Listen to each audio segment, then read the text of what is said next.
Welcome to the Hawaii Show, the Weeding Out COVID-19 series. I'm Li. On this episode, we continue to talk to people about how they've been coping with this pandemic and how their lives have been affected. Today, we're very glad to have Dr. Armend joining us from Norway. So, hello, Dr. Armend. Hello, thank you for Yeah. your invite. All right. So Dr. Armend got his PhD degree in educational theory and policy from the Pennsylvania State University in 2015. His research interests include developing students' creativity and innovation skills through education, international comparative education, K-12 national education policies, and the role of teacher autonomy and responsibility on students' learning and performance. So Dr. Armend, as you know, our goal is to make a record or documentation of people's life during this particular time. We're thrilled to have someone from an academic background to share his thoughts and ideas on this challenging time for the whole world. So thanks again for joining us. Thank you again for having me. So Dr. Armend, where are you at the moment? At the moment, I am in Trondheim, Norway. Mm-hmm. I work at the University of Norwegian University of Science and Technology, NTNU, which is the largest university in Norway, with 3 campuses around the country, and I am located in the main one that is, or the largest one that is located here in Trondheim, which is almost in the middle of Norway. So how's the situation where you live at the moment? Well, we have been most of the all the schools and the business have been closed, with the exception of the essential ones, since mid-March, and I think the situation has been managed quite well. We didn't hear, at least in this city, the number of those infected is not very high. So I think the current number is around 200, 220 at the moment. And there was only 1 death. And overall, the numbers in Norway are around 7,000 as of today. But of course, as maybe expected, the hotspot has been Oslo and Oslo area, which is the capital of Norway and the largest city. And but here in Trondheim, it has been quite manageable, I would say. And the grocery shops were running all the time, and there was no shortage of anything, with the exception of masks, maybe.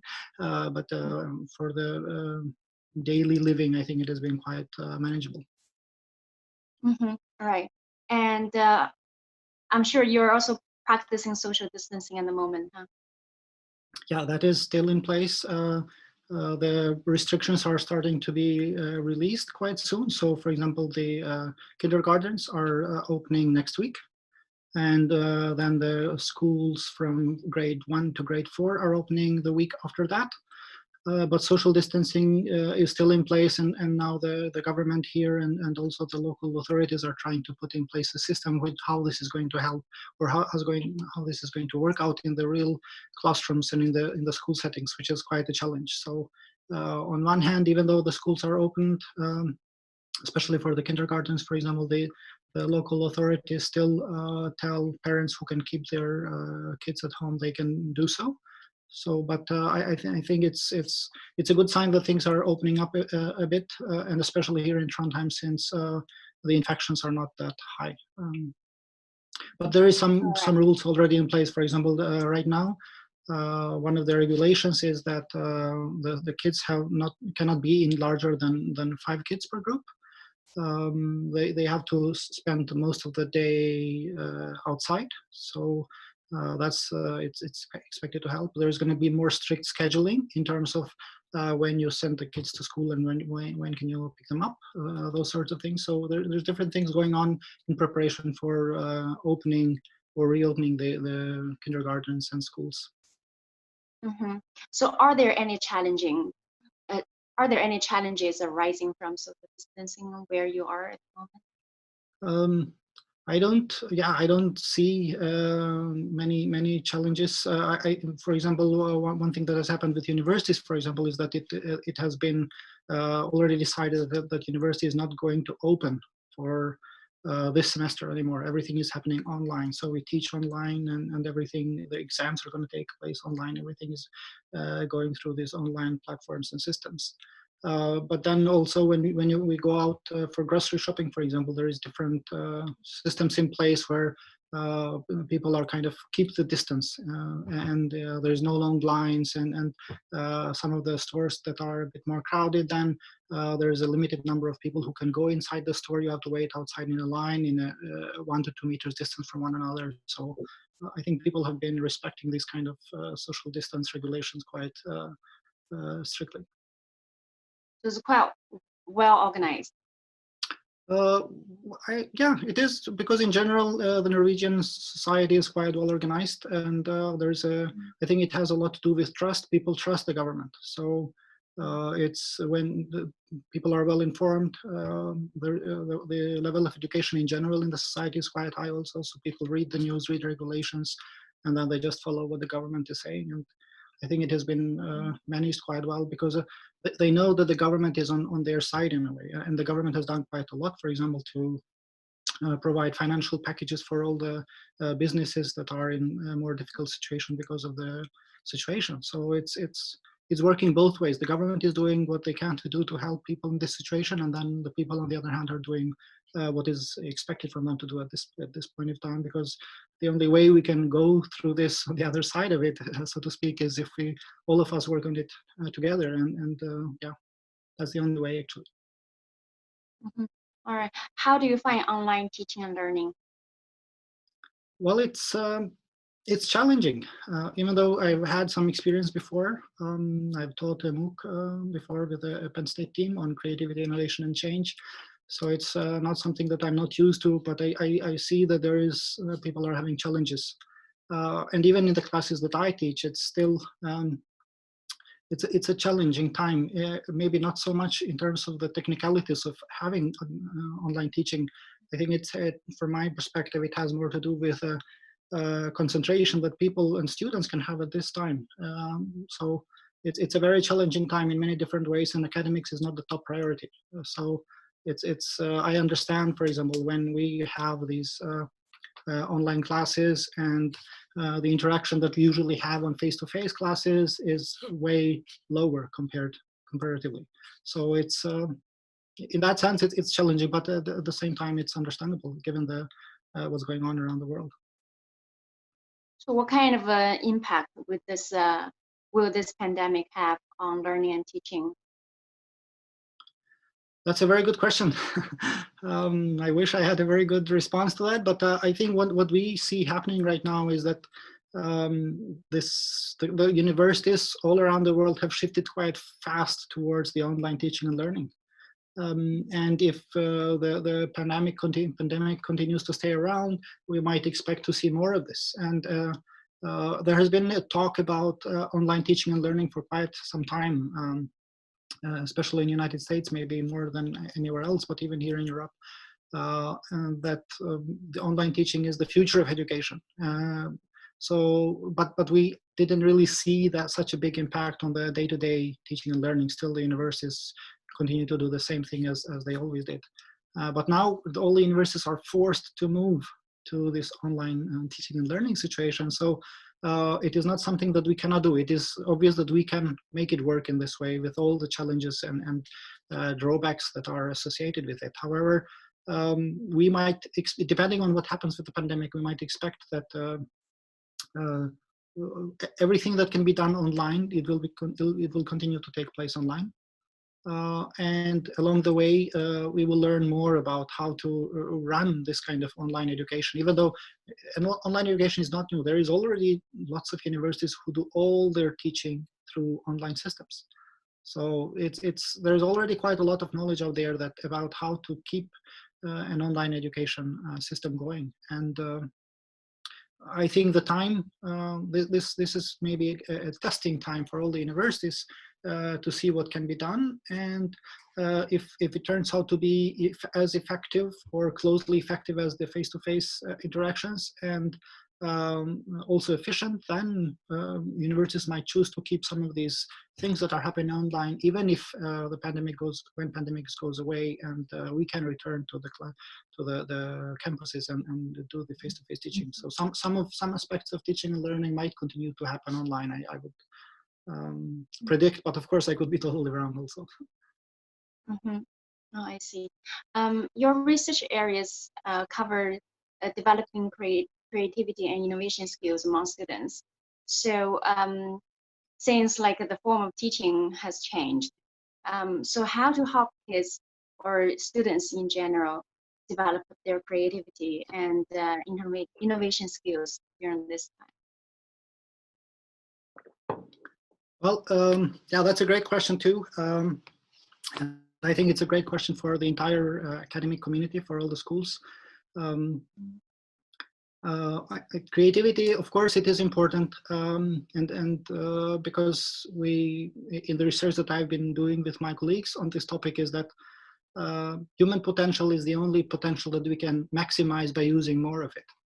It's a resource that the more, I mean, it's not like other natural resources. The more we use all of the natural resources, they decrease. But the human potential is the other way around. Is the only way that you can maximize by using more of it. So that's why I think creativity is very important. This time, under these challenging situations, developing creativity is maybe a bit more challenging, but at the same time, the situation itself is forcing us to be creative, because we are put into situations that we have never imagined we would be. And that is what creativity is. How do you come up with new ideas to tackle problems in a new way that you have not thought possible before? And maybe in that sense, this is indirectly, the whole situation is putting the whole humanity in place so that we go back to our creative potential and try to use and maximize it.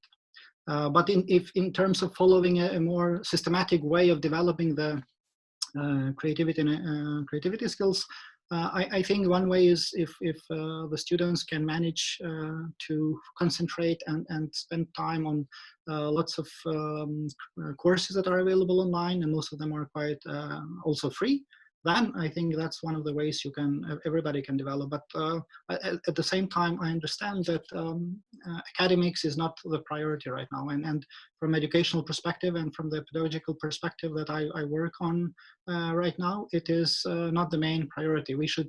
Everybody as academic community and as families, we just need to manage this situation so that we go on the other side of this without too much emotional damage. Because we can always get back to the academics and we can catch up with academic development, but the emotional damage that is caused during this period might have long-lasting effects even after the pandemic is gone, and that is way more dangerous in the long run. Because like we talk about mental health, but this is the first time I heard someone saying like emotional damage. Have you ever like seen any particular cases of emotional damage, or you were following news on this phenomenon, No, we can say? no, I think it's just the way that I'm using emotional damage now is that kids are being put into very challenging and frustrating situations. It's as you might have observed, for example, for yourself, even for adults, it's very difficult to stay indoors for a long period of time. But if you try to do that with kids, it's way more difficult than that. So I think one thing that happens and the emotional damage that is caused is because of all of the barriers that are around the kids right now, everywhere in the world. So it's not the environment in which they are spending these days is very frustrating. And I think it leads, and it has potential to lead to behavioral issues. Which will be transferred to the schools once all of these kids end up going to school. So in that sense, it's just the environment in which we have everybody right now all around the world is quite challenging and frustrating, I would say. So that's where the emotional damage comes from.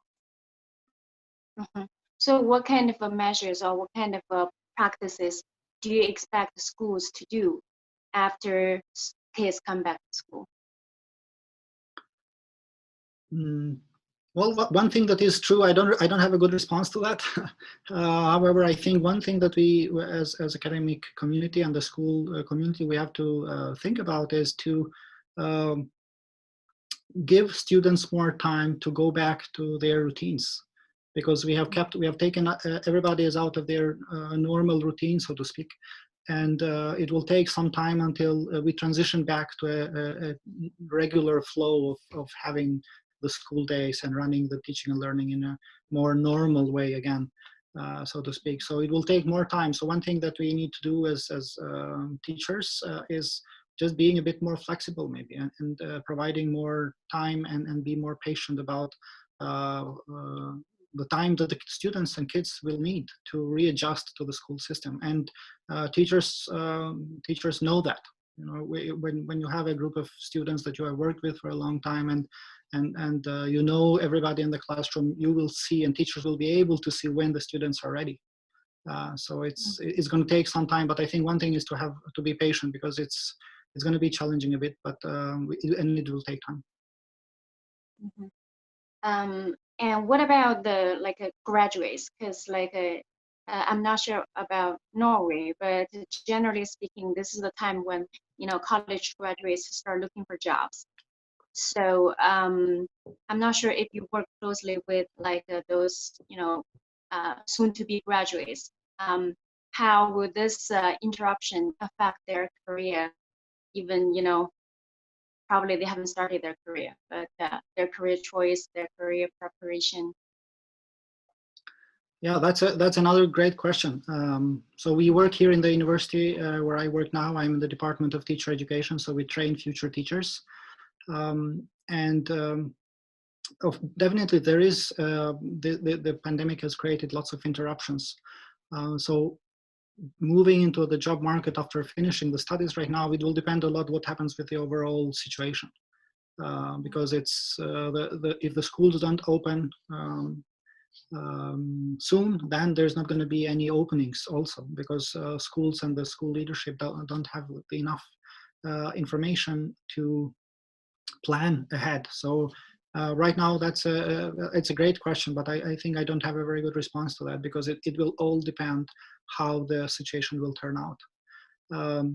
However, the graduation is going to take place. So here at our university, it will be done virtually, and there's not going to be a graduation ceremony. But then the job market for teachers in Norway is quite good, because there is a shortage of teachers.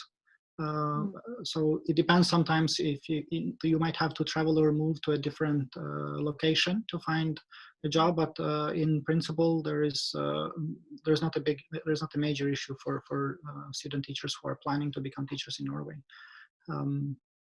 And I think overall the numbers for teachers around the world, there is quite a high teacher shortage. So within teaching, it's not a major issue. It's the only issue is when can we go back to schools actually, and we don't know that yet.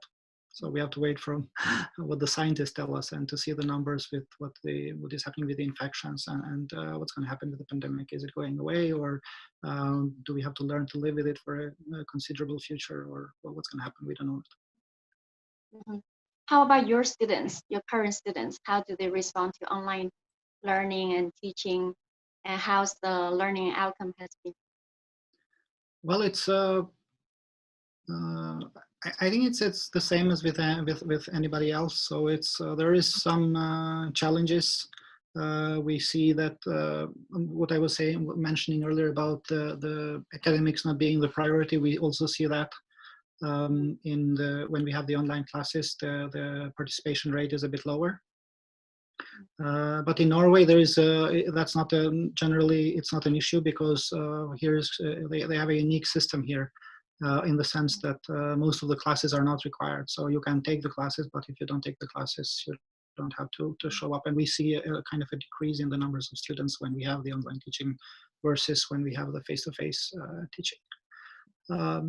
But on the other hand, all the assignments that we have had, they continue to submit the assignments, and the quality is still there. So I think they're coping quite well, I would say.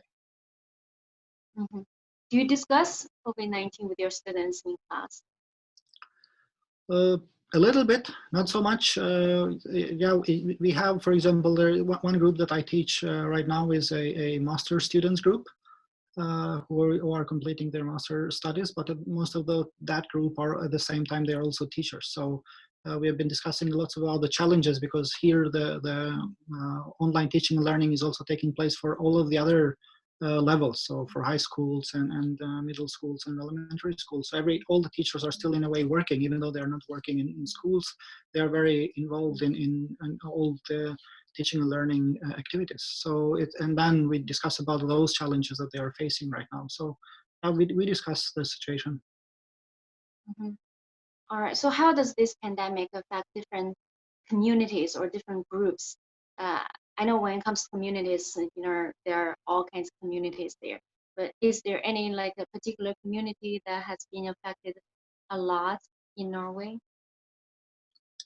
That's a good question. Also, from what I've been able to follow, I think there have been some interesting situations in the Oslo area, where the largest population of non-Norwegian communities live. And it has been on the news, for example, that Somali community were affected proportionally higher compared to the other communities, because they comprise a small part of the population in the Oslo area, but the infection rates among those communities was higher, way higher. Mm. And from the way that it has been presented in the news is that there is some sort of lack of communication, especially at the beginning, and there is also some cultural challenges, I would say also. And for example, from what I have been reading, there was a couple of cases initially within the Somali community in Oslo area, where a few people got infected. And then because of the cultural connections between that community, people visited them without even knowing what was the issue. Or even if they knew that if it was a coronavirus case, still the expectation in the community is that you have to go and visit that relative or that cousin or a family member. And also some of those community members then attended a follow-up funeral. And that's why the infection then spread within that specific community. So it is I think that and it has been reported, and it's the same. I think they had the same situation also in Sweden. In Stockholm area, it was the same situation, more or less. So I would say on one hand, it's the cultural issues around the community, the way we decide to live or the way we live in general. And also maybe there is some lack of communication, or maybe information have not reached in an appropriate way from the government, because the government agreed, actually, not agreed, but accepted at the beginning the information that they spread about the virus was not distributed in all different languages. So it was only in Norwegian initially. So.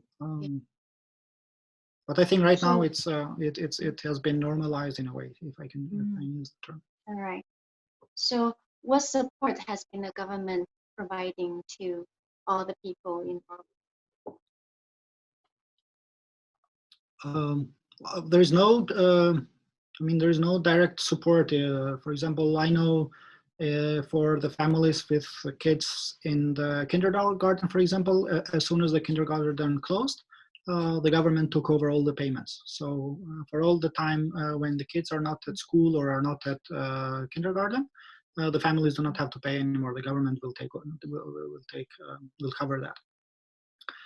Then also there's been I think support in terms of the businesses that had to close down, and also here of course Norway has a very strong welfare system. So for all of the employed, they have to go to the welfare system, and then they will be covered by the government. They take at least, they continue to be paid for up to 80% of their prior salary.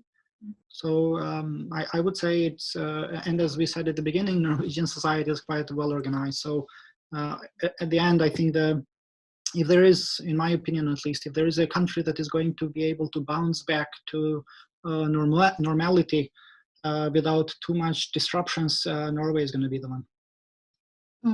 That's good to know. That's good to know. Because And because Norway is also one of the richest countries in the world, and there is resources from the government to be able to provide some comfort in this kind of situation where we are now. so how about medical facilities and medical staff? Um, is there a shortage, or it's sufficient at the moment? I think from what I've been able to follow in the news, the situation is under control. And I think only Oslo area might have had some kind of too much of an increase of patients in the hospitals around Oslo area, but here in Trondheim we didn't see any issue, and because the number of the infected people is quite low, and there is a quite a large hospital. And for example, here, what we have been following in Trondheim area is that there has never been a shortage of beds for any sort of situations, and there is still the hospital is operating under capacity. So the services are being offered, and for everybody who needs any sort of service, there's no disruption. Dr. Armend, do you follow any news on the situations in other countries? Yes, I originally come from Kosovo, so I'm inclined to follow what's happening in Kosovo, which is a small country in the Southeast Europe. And then we have been living in different countries around the world. So for every country that we have lived in, we still follow the news. So we follow the news in Kosovo. We lived in US for some time, and we read about news in US. And also we lived in Sweden for a couple of years, and we also follow Swedish news. So it's and now here. So it's, yeah, we read quite a lot, I would say.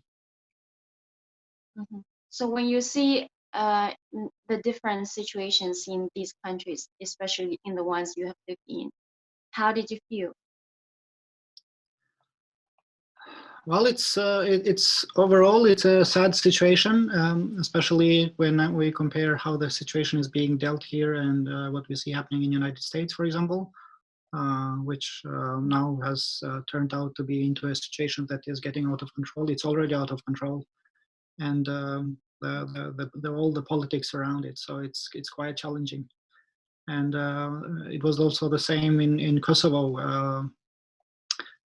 Even though most of the countries around the world are kind of joining to fight the pandemic, but what happened in Kosovo was that the government fell in the middle of the crisis, and so there's lots of politics around this situation, and some parties or some political leaders are trying to hide behind the pandemic, and some others are trying to use it as a shield, or some others are trying to turn it into their own advantage.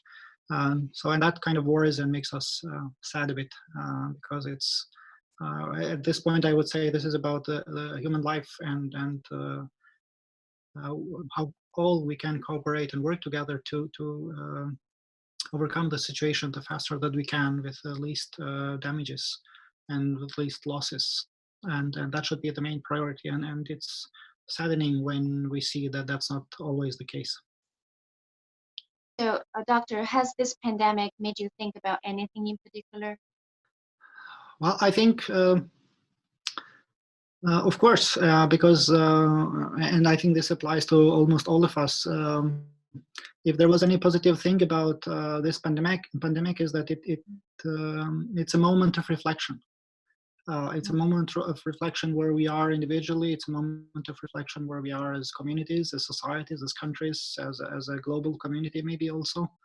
So in that respect, I think it has been valuable to reconsider and see where we are, where we stand, and where can we go from here, and how we can get out on the other side of this, all of us. And I think that that's because I see now we are having many disruptions. So we can wrap up. Maybe that could be one of the ways to wrap up, is that I think all of us, we need to use it as a moment of reflection, to the extent that we can think clearly under the challenging in circumstances that we find ourselves in these days, and also try to look at into the positives. Being creative person is trying to readjust, and that is the capacity that we have as human beings. How can we? It almost sounds like it's like an oxymoron, but how can we make these days more fun? How can we make these days more creative? How can we bring some joy under even these difficult circumstances that we find ourselves? I think that's where the human creativity would come in, and trying to find ways to overcome the situation without too much damage. But overall, I think the other good news that we see internationally is that the air pollution has gone down. So that's the pandemic is hurting the people, but Earth is healing, and that's a good sign. And also we see from the statistics from different countries around the world that the crime rates have also gone down. So that's also a positive thing, I would say. Thank you so much, Dr. Armend. It's been a pleasure listening to you. Thank you very much for having me. Good luck with everything. Thank you. Take care. Thanks. Bye.